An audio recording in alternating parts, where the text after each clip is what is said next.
Yes, good morning, good afternoon, good evening. जो अभी जिस समय ये लेक्चर देख रहा है, कैसे हैं आप सब? चलो, आई होप आप सब अच्छे होंगे। आज एक नया टॉपिक लेते हैं अपन। कंपनी एक्ट 2013 में अपन जब कैरेक्टरिस्टिक्स पढ़ते हैं तब कंपनी का एक पॉइंट आता है, कॉर्पोरेट पर्सनैलिटी या सेपरेट लीगल एंटिटी या सेपरेट लीगल एग्जिस्टेंस।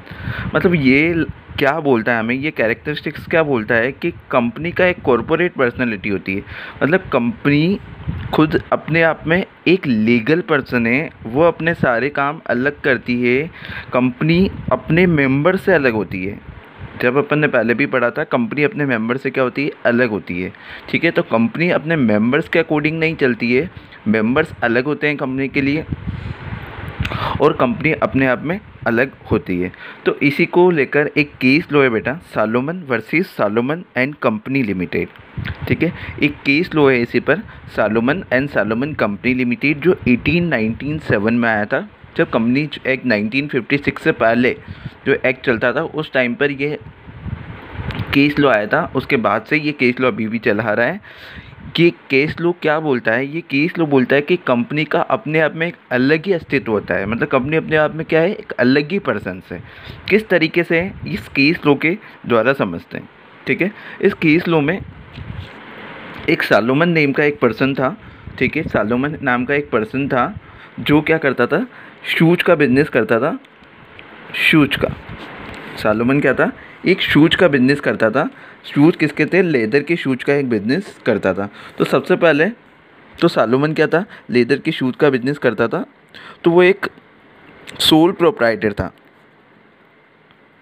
ठीक है, सोल प्रोप्राइटर मतलब वो एक सिंगल बिजनेस चलाता था, खुद सिंगल अकेला ही एक शॉप पर अपना बिजनेस चलाता था। तो धीरे धीरे उसका बिजनेस अच्छा चलने लगा, तो उसने बिजनेस चलते चलते उसने क्या बना ली, अपनी एक कंपनी बना ली। क्या बना ली, एक कंपनी बना ली। पहले सोल प्रोप्राइटर था, उसके बाद में उसने क्या किया, धीरे धीरे उसका बिजनेस अच्छा चलने लगा, तो उसने क्या बना ली, एक कंपनी बना ली। और कंपनी बनाते ही सबसे पहली ये चीज़, कंपनी अपने आप में क्या है, एक पर्सन से, वो भी एक सेपरेट लीगल पर्सन है। मतलब अब यहाँ सालोमन और कंपनी दोनों एक ही पर्सन नहीं रहे।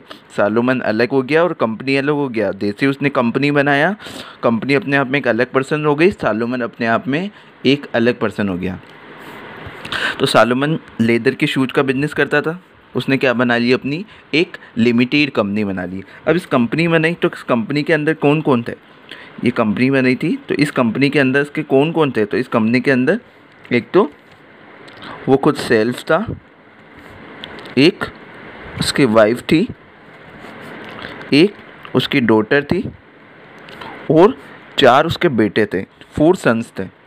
ठीक है, तो कुल मिलाकर 7 पर्सन्स हो गए। कुल मिलाकर कितने हो गए, 7 पर्सन्स हो गए। वो खुद था, उसकी पत्नी, उसकी बेटी और 4 बेटे।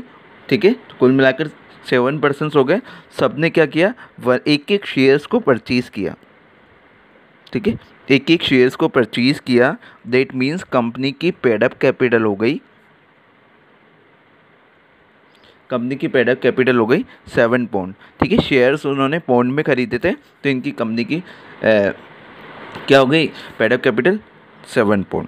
ठीक है, वापस मैं बोल रहा हूँ, कंपनी पहले सालोमन शूज का बिजनेस करता था, सिंगल पर्सन था, उसने एक कंपनी बना ली। और कंपनी बनाते ही सेपरेट लीगल एग्जिस्टेंस का प्रोविजंस लग जाता है कि कंपनी अब अलग हो गई है। चाहे सालोमन ने अपने नाम से ही कंपनी बनाई है, तो अभी कंपनी अलग हो गई, अब सालोमन अलग हो गया, दोनों एक ही पर्सन्स नहीं रहे। कंपनी में वो खुद सेल्स था, उसकी वाइफ थी, एक डॉटर थी और 4 सन्स थे। ठीक है, सबने एक एक शेयर परचेज़ किया। ठीक है, तो कंपनी के लिए कितना हो गया, पेडअप शेयर कैपिटल, ठीक है, 7 पौंड हो गया। आगे क्या होता है इस केस लॉ में, समझते हैं। फिर क्या किया, सालोमन था, सालोमन ने अपना पूरा बिजनेस सालोमन कंपनी को बेच दिया, सालोमन एंड कंपनी को बेच दिया। फिर बोल रहा हूँ, सालोमन अलग है, सालोमन कंपनी अलग है। तो सालोमन ने अपने का किया गया, पूरा ही बिजनेस किसको बेच दिया, सालोमन एंड कंपनी को। उन्होंने अपना पूरा बिजनेस बेच दिया। सालोमन ने अपना पूरा बिजनेस कितने में बेचा, 30,000 पौंड में उन्होंने अपना बिजनेस को बेच दिया। सालोमन ने अपनी कंपनी को कितने में बिजनेस बेचा, सालोमन एंड कंपनी में। ठीक है, इस सालोमन कंपनी में इसके डायरेक्टर्स ठीक है, बोर्ड ऑफ डायरेक्टर्स, जिसमें इसके 2 बेटे और वो खुद था, तो वो बोर्ड ऑफ डायरेक्टर्स थे, लेकिन फिर भी कंपनी अलग है, सालोमन अलग है। तो अब सालोमन ने 30,000 पाउंड में ये सेल किया, फिर कंपनी ने भी सालोमन को कुछ पेमेंट किया। ठीक है, तो सालोमन को कंपनी ने कैश में पेमेंट नहीं करके सालोमन को क्या किया, सालोमन को उन्होंने क्या किया, 20,000 के तो शेयर इशू कर दिए, शेयर इशू किए जो फुली पेडअप थे, मतलब पूरे पेडअप शेयर थे। और 10,000 की उन्होंने सिक्योर्ड डिबेंचर्स किए। सिक्योर्ड डिबेंचर्स मीन्स होता है वो सिक्योर्ड होते हैं, जब भी कंपनी बंद हो जाती है ना, तो सबसे पहले पेमेंट सिक्योर्ड डिबेंचर्स को करते हैं। ठीक है, तो सिक्योर्ड डिबेंचर दिए, हो गए 30,000। सालोमन कंपनी ने सालोमन को पैसे दिए। ठीक है, अब ऐसा हो गया कि खुद को खुद ही पैसा दे रहा है, ये हो रहा है कि सालोमन कंपनी में भी सालोमन है, और सालोमन अपने आप को पैसा कैसा देगा। अब आपका खुद का बिजनेस है, आपके खुद के बिजनेस में आपको कुछ सामान चाहिए, कुछ पैसे चाहिए, आपके बिजनेस से आप पैसा निकालोगे, पैसा निकाल के आप खुद ही ले रहे हो बिजनेस को, लेकिन अपनी बुक्स में तो रिकॉर्ड करोगे ना कि उसको पैसा हमने निकाला है। वैसे सेपरेट लीगल एंटिटी, मतलब उसका बिजनेस अलग हो गया, सालोमन अलग हो गया। ठीक है, उसको रिकॉर्ड तो करना पड़ेगा। तो सालोमन ने 20,000 और 10,000 के शेयर इशू कर दिए। ठीक है, सालोमन इस कंपनी में कौन था, एक मैनेजिंग डायरेक्टर था। ठीक है, मैनेजिंग डायरेक्टर था। अब थोड़े समय बाद क्या हुआ, कंपनी की पोजीशन क्या हो गई, बिल्कुल ख़राब हो गई। ठीक है, कंपनी की पोजीशन ख़राब हो गई, तो कंपनी के जो भी लाइबिलिटीज़, जो भी डिबेंचर होल्डर थे, उसने क्या बोला, लिक्विडेशन के लिए बोल दिया, और कंपनी के लिए लिक्विडेटर्स को अपॉइंटमेंट कर दिया। अब कंपनी लिक्विडेशन में चली गई। कंपनी किस में चली गई, लिक्विडेशन में। लिक्विडेशन मतलब कंपनी अब बंद होने के कगार पर आ रही है। तो लिक्विडेशन में जाते ही उस टाइम कंपनी की असेट्स थी 6,000 पाउंड, कंपनी की लाइबिलिटीज थी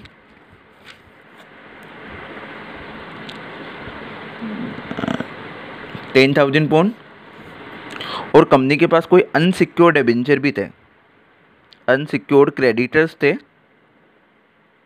7,000 के। कंपनी की असेट्स, कंपनी की लाइबिलिटीज, अनसिक्योर्ड क्रेडिटर। हम सबको पता है कंपनी की लाइबिलिटी, ये दोनों लाइबिलिटीज है कंपनी की। ठीक है, लेकिन ये 10,000 कौन थे, सिक्योर्ड डिबेंचर। सिक्योर्ड डिबेंचर याद हो तो हमने सालोमन को दिए थे, हमारी कंपनी ने सालोमन को दिए थे। तो अब कंपनी के पास असेट्स है 6,000, लाइबिलिटीज है 10,000, अनसिक्योर्ड क्रेडिटर है 7,000। अब क्या हुआ, जब कंपनी ने 6,000 की जो भी असेट्स थी, वो असेट्स का पेमेंट सबसे पहले किसको किया, सालोमन को किया, क्योंकि सालोमन के पास क्या पड़े थे, 10,000 के सिक्योर्ड डिबेंचर्स पड़े थे। तो ये अनसिक्योर्ड क्रेडिटर्स क्या होते हैं, कोर्ट के पास जाते हैं। किसके पास जाते हैं, कोर्ट के पास। ठीक है, अनसिक्योर्ड क्रेडिटर्स कहाँ गए, कोर्ट के पास गया। अब कोर्ट ने उनको क्या डिसीजन दिया, कोर्ट ने ये डिसीजन दिया कि सालोमन और सालोमन कंपनी दोनों अपने आप में क्या है, एक डिफरेंट पर्सन है। कंपनी कभी भी पर्सन्स के बिहाफ पर नहीं चलती है। कंपनी ऐसा नहीं है कि कंपनी अपने सदस्यों के अनुसार, अपने मेंबर्स के अनुसार चलेगी।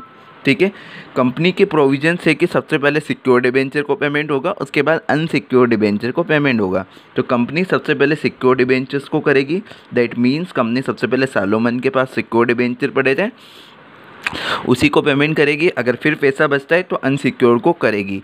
इसके लिए इस कोर्ट में सालोमन क्या हुआ, सालोमन विन हुआ, अनसिक्योर्ड क्रेडिटर्स विन नहीं हुआ। ठीक है, वो हार गए थे।